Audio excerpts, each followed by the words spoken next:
ꯑꯍꯥꯟꯕꯃꯛꯇꯗ ꯃꯅꯤꯄꯨꯔ ꯃꯤꯔꯔꯅ ꯃꯌꯥꯝꯕꯨ ꯇꯔꯥꯝꯅ ꯑꯣꯛꯆꯔꯤ ꯂꯣꯏꯅ ꯆꯦꯅꯦꯜ ꯑꯁꯤꯅ ꯉꯁꯤ ꯊꯥꯒꯠꯆꯒꯗꯧꯔꯤꯕ ꯚꯤꯗꯤꯑꯣꯁꯦ ꯃꯁꯤ ꯑꯩꯈꯣꯏꯒꯤ ꯆꯤꯡꯎ ꯂꯥꯏ ꯑꯩꯈꯣꯏꯒꯤ ꯏꯕꯨꯙꯧ ꯋꯥꯡꯕꯨꯔꯦꯜ ꯑꯩꯈꯣꯏꯒꯤ ꯏꯕꯨꯙꯧ ꯋꯥꯡꯄꯨꯔꯦꯜ ꯈꯥꯅ ꯆꯥꯎꯕ ꯍꯥꯏꯔꯒ ꯈꯪꯅꯕꯅꯤ ꯃꯍꯥꯛꯀꯤ ꯋꯥꯔꯤꯅꯤ ꯃꯍꯥꯛꯀꯤ ꯋꯥꯔꯤꯁꯤꯗ ꯑꯩꯈꯣꯏꯒꯤ ꯏꯕꯨꯙꯧ ꯋꯥꯡꯄꯨꯔꯦꯜꯅ ꯑꯩꯈꯣꯏꯒꯤ ꯑꯅꯥꯟ ꯅꯤꯡꯉꯣꯜ ꯁꯪꯅꯨꯒ ꯑꯩꯈꯣꯏꯒꯤ ꯅꯨꯡꯁꯤꯅꯔꯛꯄꯒꯤ ꯃꯇꯥꯡ ꯑꯗꯨꯒꯤ ꯋꯥꯔꯤ ꯌꯥꯝꯅ ꯅꯨꯡꯁꯤꯕ ꯌꯥꯝꯅ ꯐꯖꯕ ꯋꯥꯔꯤ ꯑꯃ ꯁꯨꯝ ꯑꯩꯅ ꯂꯥꯏꯔꯤꯛꯇ ꯊꯦꯡꯅꯕꯗꯨ ꯃꯌꯥꯝꯗ ꯁꯦꯌꯔ ꯇꯧꯖꯕꯅꯤ ꯍꯥꯏꯔꯤꯕ ꯋꯥꯔꯤ ꯑꯁꯤ ꯏꯕꯨꯙꯧ ꯋꯥꯡꯕꯨꯔꯦꯜꯅ ꯁꯪꯅꯨꯒꯤ ꯃꯥꯒꯤ ꯈꯨꯜ ꯑꯩꯈꯣꯏꯒꯤ ꯑꯅꯥꯟ ꯈꯨꯟꯗ ꯆꯠꯂꯒ ꯑꯩꯈꯣꯏꯒꯤ ꯅꯨꯡꯁꯤꯅꯔꯛꯄꯒꯤ ꯍꯥꯏꯕ ꯇꯥꯔꯦ ꯏꯕꯨꯙꯧ ꯋꯥꯡꯕꯨꯔꯦꯜꯅ ꯅꯨꯡꯒ ꯂꯪꯈꯤꯕ ꯑꯗꯨꯒꯤ ꯋꯥꯔꯤꯗꯨꯅꯤ ꯋꯥꯔꯤꯁꯤ ꯑꯗꯨꯛꯀꯤ ꯃꯇꯤꯛ ꯅꯨꯡꯁꯤ ꯑꯗꯨꯅ ꯉꯁꯤ ꯏꯟꯈꯠꯂꯛꯂꯤꯕ ꯅꯍꯥꯔꯣꯜꯁꯤꯡ ꯑꯗꯨꯒ ꯂꯩꯔꯤꯕ ꯑꯩꯈꯣꯏꯒꯤ ꯂꯝꯗꯝ ꯑꯁꯤꯗ ꯂꯩꯕꯤꯔꯤꯕ ꯁꯤꯡꯗ ꯍꯥꯏꯕ ꯇꯥꯔꯦ ꯃꯁꯤꯗ ꯋꯥꯔꯤ ꯑꯁꯤ ꯇꯥꯍꯟꯅꯤꯡꯗꯨꯅ ꯉꯁꯤ ꯚꯤꯗꯤꯑꯣ ꯑꯁꯤ ꯁꯦꯝꯖꯕꯅꯤ ꯑꯗꯨꯒ ꯁꯤꯒꯤ ꯚꯤꯗꯤꯑꯣ ꯑꯁꯤꯒꯤ ꯃꯇꯥꯡ ꯂꯧꯖꯔꯒ ꯑꯩꯍꯥꯛꯅ ꯁꯨꯝ ꯍꯥꯏꯖꯅꯤꯡꯕ ꯑꯃꯅ ꯑꯩꯈꯣꯏꯒꯤ ꯏꯕꯨꯙꯧ ꯋꯥꯡꯄꯨꯔꯦꯜꯁꯦ ꯃꯁꯤ ꯑꯩꯈꯣꯏꯒꯤ ꯂꯩꯀꯥꯏꯗ ꯃꯍꯥꯛꯀꯤ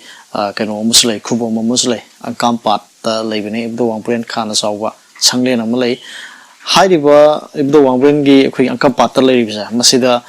ꯆꯍꯤ ꯈꯨꯗꯤꯡꯒꯤ ꯂꯥꯏ ꯍꯔꯥꯎꯕꯁꯦ ꯃꯁꯤꯗ ꯑꯩꯍꯥꯛꯁꯦ ꯅꯍꯥ ꯑꯣꯏꯔꯤꯀꯥꯟ ꯍꯥꯏꯕ ꯇꯥꯔꯦ ꯑꯉꯥꯡ ꯑꯣꯏꯔꯤꯀꯥꯟꯗ ꯑꯗꯨꯝ ꯈꯔ ꯑꯗꯨꯝ ꯌꯥꯎꯔꯛꯑꯦ ꯊꯋꯥꯏ ꯈꯔ ꯌꯥꯎꯔꯛꯑꯦ ꯍꯥꯏꯇꯥꯔꯦ ꯑꯗꯨꯅ ꯑꯩꯈꯣꯏꯒꯤ ꯏꯕꯨꯙꯧ ꯋꯥꯡꯕꯨꯔꯦꯜꯒꯤ ꯃꯈꯣꯏꯒꯤ ꯂꯥꯏ ꯂꯝ ꯊꯣꯛꯄꯁꯦ ꯃꯁꯤꯗ ꯌꯥꯝꯅ ꯅꯨꯡꯉꯥꯏꯕ ꯋꯥꯔꯤ ꯑꯃ ꯂꯩ ꯃꯗꯨ ꯃꯇꯦꯛ ꯑꯃꯇꯪ ꯁꯦꯌꯔ ꯇꯧꯖꯔꯝꯒꯦ ꯍꯥꯏꯕꯗꯤ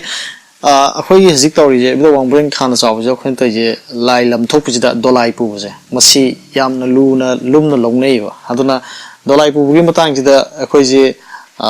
ꯍꯥꯟꯕꯤ ꯇꯥꯟꯅꯕꯤ ꯑꯃ ꯇꯧꯅꯩ ꯍꯥꯟꯕꯤ ꯇꯥꯟꯅꯕꯁꯤꯗ ꯍꯧꯖꯤꯛꯇꯤ ꯇꯧꯅꯗ꯭ꯔꯦ ꯍꯥꯟꯕꯤ ꯇꯥꯟꯅꯕꯁꯦ ꯑꯩꯈꯣꯏꯅ ꯁꯨꯝ ꯂꯥꯏ ꯍꯔꯥꯎꯕ ꯅꯨꯡꯗꯥꯡꯁꯤ ꯌꯦꯡꯉꯝꯃꯦ ꯑꯗꯨꯒ ꯍꯌꯦꯡ ꯅꯣꯡꯉꯥꯜꯂꯒ ꯂꯝ ꯊꯣꯛꯇꯣꯏꯅꯦ ꯍꯥꯏꯕ ꯁꯤꯒꯤ ꯅꯨꯃꯤꯠꯀꯤ ꯄꯨꯡ 12 ꯁ꯭ꯋꯥꯏꯁꯤꯗ ꯑꯩꯈꯣꯏꯒꯤ ꯌꯦꯡꯃꯤꯟꯅꯔꯤꯕꯁꯤꯡꯁꯦ ꯏꯆꯤꯟ ꯏꯅꯥꯎꯁꯤꯡ ꯍꯥꯏꯕ ꯇꯥꯔꯦ ꯑꯩꯈꯣꯏ ꯂꯩꯀꯥꯏꯒꯤ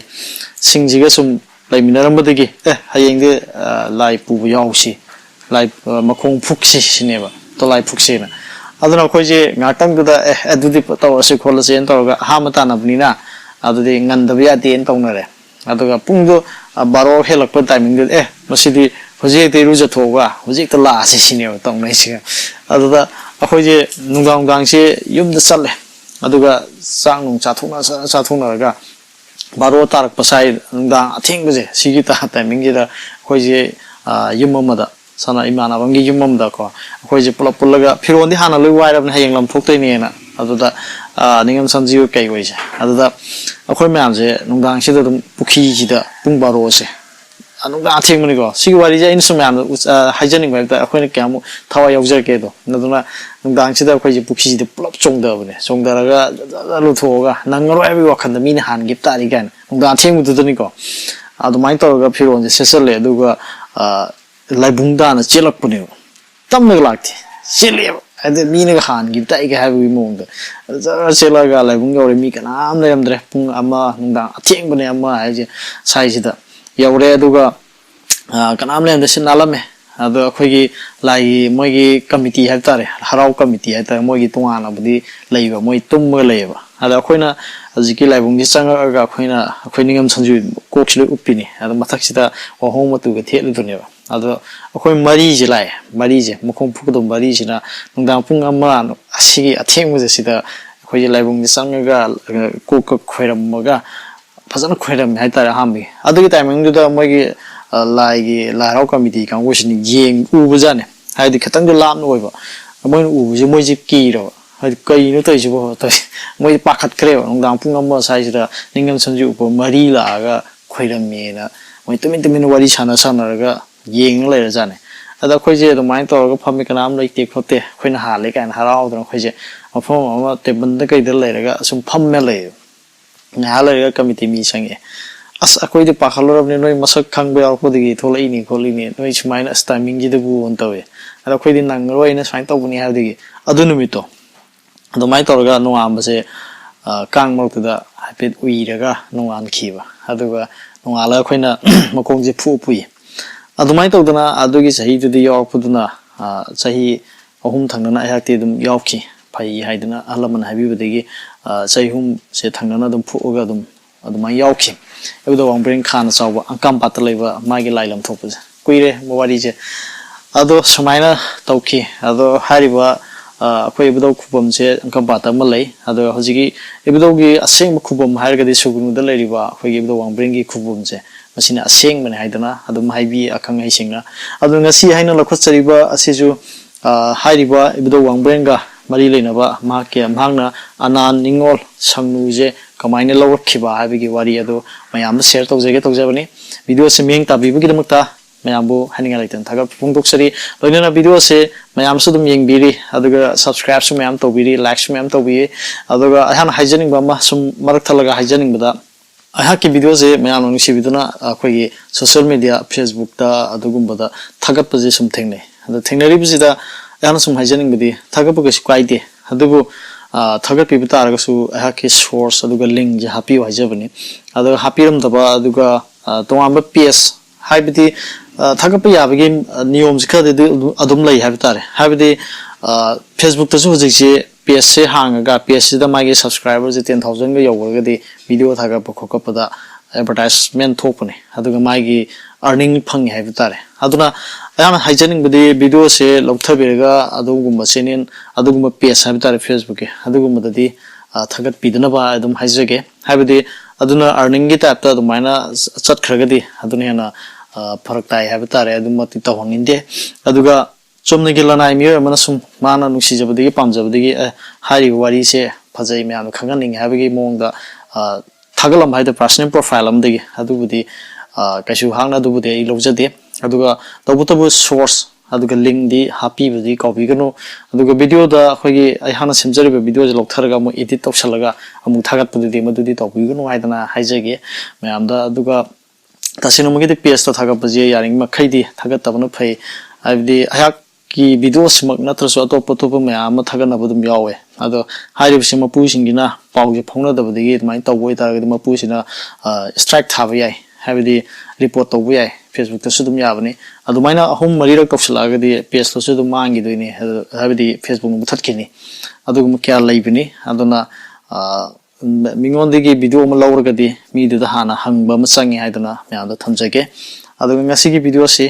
habidi ibdo wangbrena anan ningol sangnu kamaina lawrakhiba adu ibdo wangbrena anan khulgi adugumba pakhang masafa ba amaga nunglangna bada ibdo wangbrena kyam hen khiba kyam chaw nunglang khiba abdi wari do me amda tahanjari ming taminasi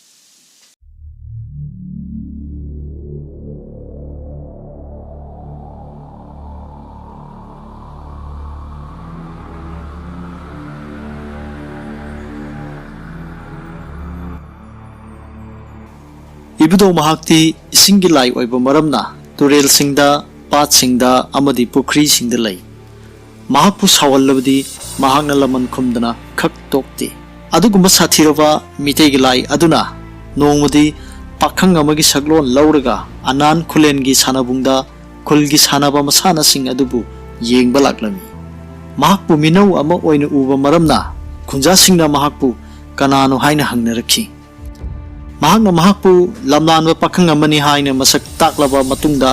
anan khulenge pakhang singa mahaka sakhang maikhang nakhi sanaba hauraba matungda ibdawna koyeng yenglakpada ana laisabi sangnuga mayokna dun michanakhi mitpham hongba yanakhidi sangnugi chenglo ubada ibdaw sumhatkhi makhoi ani wahung panghongnakhi amasung sakhang maikhang nakhi makhoi ani gi nuksinaba mataw adubu urubada anan khulgi pakhang singnadi khoisawnakhi makoina ibudawbu sanabada maithiba pirage haina khanakhi makoina ibudaw mahaki pamjaba masana karino hanglakpada ibudaw mahakti nunglangbana khwaidige pamjaba masana ni haidana mayamda khanghalakhi maram masina sanabigi aroiba numitta nunglangbigi masana da ibudaw wangbrel yawbu tarami sanabigi aroiba numini ibudawna mige saktam lauraga anan khulenda lakpa matam aduda analgi athauba haibadi analgi pakhang masafaba mamingna thuam khel haibudu leirami thuam khelna ibudawu laini haiba khangdabadigi nungngangnaraga kanana hena sana langba ngambagi yengna si haiduna singnarami anal pakhang sing aduga ibudawga nunglangna khibadu sakpi turel amasung tuyang turel anigi itina famdugi manakta lepnarga langkhatna khibani haiduna larik asina thambirami analgi athauba thuam khelna achauba nung ama anan kholen yaunaba hana langkhatki anan kholen gi khunja singi wakhaldadi thuam khelbu kanamtuna maisiba pibu ngamlaroi haiduna khalami adubu ibuda wangborelna sangoi mukchawba nungjaw ama langgadaba matawadu ubuda khunja miyamna ngakna yengnakhi ibudawna karimta mong haba tawdana nungjaw adu langkhatki aduga miyam tiliba mafam adudagi lam taren muk lamna nung adu takhi khunja miyam aduna ibudawbu angko phangna thagatna khibaga loinana sakhang maikhangna makoina langna khiba nung sing adu hojik su anan khulenda leiri pam yanbu numit amada ibudawga sangnuga unakhi numit aduda ibudawna sangnubu upai kayamuk puthoktuna themlammi makhoi ani angakwa phangna nungsinarkhi ibudawna sangnuda mahakki mayumda chalasi aduga laiminarurasi haiduna hairakhi maduda sangnuna mamagi wakhal khaluraga haijarakhi madudi aina aigi imabu thadoktuna ibungogi tung inkrabadi imana karam tawna hinghaugani sangnugi mamasu masanupida pamlau ubinaba mi leite ibudawgi mayumda chatkhiba yadi hairakhi matang aduda nongdambagi tarang paw ama lakhi aduga madugi matungina ibudawna chingu thaujal yenglagi haiduna khudakta saroi humfu kauduna pamlau yalhallammi phau hulallammi aduga pan mairen thoiding lasingna chingbasu thahallammi angakpa thodok kaya adu ulaba matungdadi ibudo wangbrel anan khulengi khwaidigi phajaribi sangnubu luhongduna lawbu yabigi khudong chab adu phanglakhi nongdambana tamlapigi matungina makhoi ani launa lainakhi ibudawna sangnugi mayumda chahi ahum yawong induna laiki analgi nupi mayumda yawong inbigi chanabi asi ibdaw matamgi mamangdagi chanaraklabani yawong inbigi matam adu loiraga ibdaw wangbrena sangnu laimabu mahakki maran yaida chatlasi haiduna taknarakhi nongmudi makhoi ani singi pamlawdigi halakpa matamda anan khulen thadoktuna chatlasi haina lepnakhi ahing amada sangnubu mahakna purga mahakki leifam sugunuda laklammi sangnu leimana mayum thadoklamdaida mamata karimta hairamdaba maramna mahakna mahakki sam manungda yawba lasing adu machet selaga mahakna chatliba lambi aduda thadarami mamana mahakpu thirakpa matamda mahakna chatkhiba lambi adu khangnanaba haiduna lasing machet sing adu lambida thadaramkhibani mahakna lasing machet singi khungul liklam thamlaga lakpa maramna lasing sing adu loithokirami sangnuna kari tawgani haina ngahak khallaba matungda mahaki kokki kokhumpi adu lokhoktuna amuk machet amuk sagairaga thadaba horakhi asum laklaga mamai thangdadi impan turenga chakpi turelga itinafam konok irel mapan yorkhi konok irel yorobanina ibudogi yum yorkhi ibudo wangbrelgi asingba yum aduda changba tarabadi taiwangi phi setpa amadi inba yadabanina sangnugi phi makhai lokthokhi aduga masamsu kakthakhi mahaki masamsing aduna nung mathakta takhiduna nungsam oina hokhi maram adudagi nungsambu sangnugi masamni hainaribani nongalaga sangnugi mamana machanapigi khungul lirakhi mi khudimangna mangonda macanapibu ude khangdeda hairakhi maduda mamana yamna wajakhi mahakna pamda ising sokpamda amadi narak mochongda punamak chattuna yenglurabasu macanapibu phangba kowba laikhidre mahakna tengtharaga khonglai khara thuna lakpa matamda lasing machet mathang naina taaduna lairambadu uramni khudam madu ubadagi mahakna machanapina thamlamba khudam oirangani khanduna lasing machet sing adugi matung illaga lakhibani mamai thangdadi lasing liklam adu mangkhirami adubu mahakna khara laptangna yenglubada machanupigi kokhumpi machet adu amuk urami aduga madugi liklam adugi matung illaga machanupigi khungul amuk lirakhi kono irel manak yawpa matamda machanupigi sangnugi charei fi singadu thaudu nungi mathakta taaduna leibadu urami machanupigi charei fi singdu lairami masadi lairam khidre haiduna mamana thamoi songna tengthaduna kaplakhi sangnu leimana mamagi makeup khol tabada mabungo lining thau Wangbrelda mama lagle haiduna haijerami Sangnugi mama adudi machanupi thorakhidre haiduna mathwai tharige haina thorang tawrakhi ibudo Wangbrelna matang chana ising manungdagi phawgalaktuna manempokta hairakhi ima kablaganu nachanupi adu irel asigi manungda yamna nungaina lei hojikti imaga nachanupiga taibang mi masel unabugum unaba yararoi nachanupiga unakhige hairagana aigi tungin biro ulao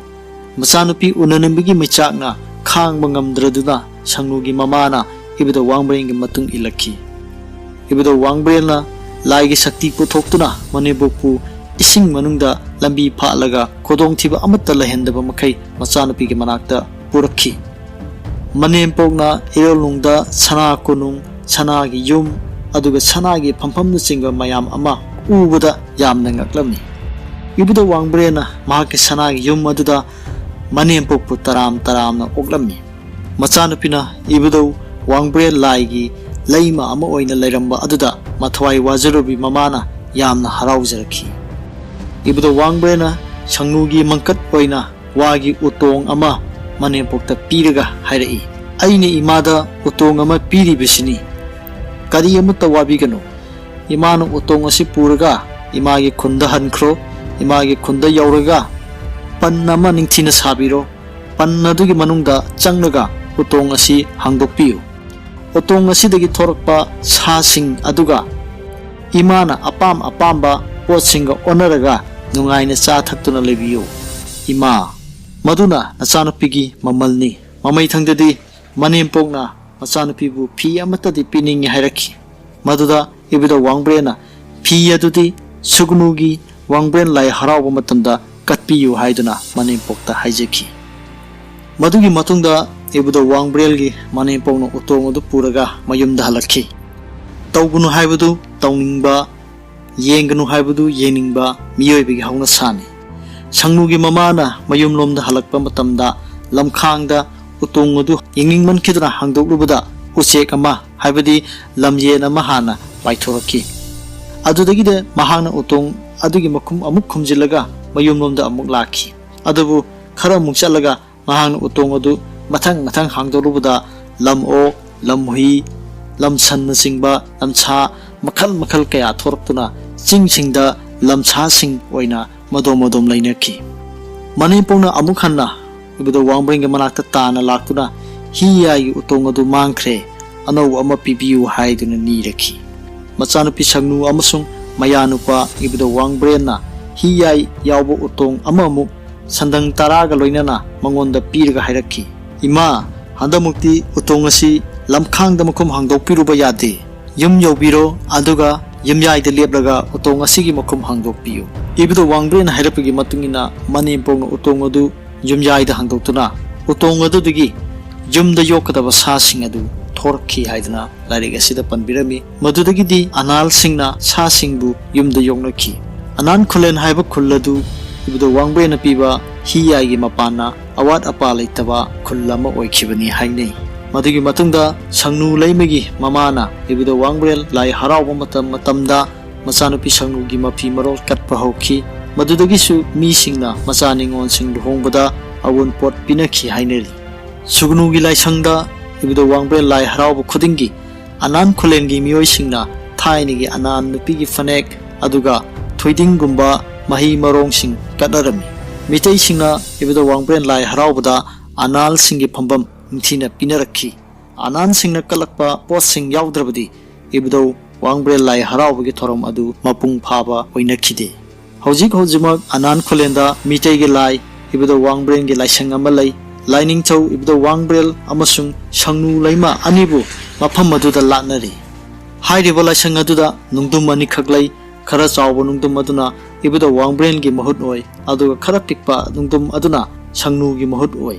sugunu romdagi misingna serawbo numita mafam aduda chattuna laining chau Wangbrel amasung sangnu laima anibu khurumba chanai hojimak sugnuda amadi serauda ibudo Wangbrel gi laisang amamam lai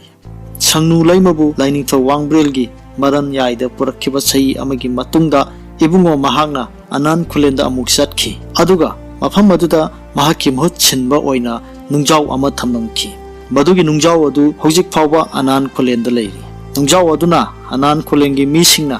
ꯌꯦꯛꯅꯕꯁꯤꯡ ꯅꯠꯇ꯭ꯔꯒ ꯈꯨꯗꯣꯡꯊꯤꯕꯁꯤꯡ ꯂꯥꯛꯂꯦ ꯍꯥꯏꯅ ꯍꯥꯟꯅ ꯇꯥꯛꯄꯤꯕꯒꯤ ꯊꯕꯛ ꯇꯧꯏ ꯍꯥꯏꯅ ꯊꯥꯖꯅꯩ ꯃꯅꯤꯄꯨꯔ ꯁꯔꯀꯥꯔꯅ Manipur ancient and historical monument and archaeological site and remains act 1976 की मखादा इतिहास का सागोनरगलबा अनान खुलेंदा लैरिबा इबदा वांगबरिंग लाइसंग अमदि नुंगजाउन चिंगबासी सरकारना ngak selgadaba maruiba historical monument singni amadi mafam singni haiduna adumaina phongdokhre hariba mafam asida lairiba adugumba ibidawgi khubam ibidawna langlamba nung sing asi ngasisu lairiba maramna mayamna sattuna mutang yengbiu haribasi ubu matamda isa isa gi thamoida aduge ibidawgi wangbelgi adugum anan ningol sangnuga nungsinar kibugi wari asi tara mutungda hariba mafam asida lairiba nung amasing laisang ase ubu matamda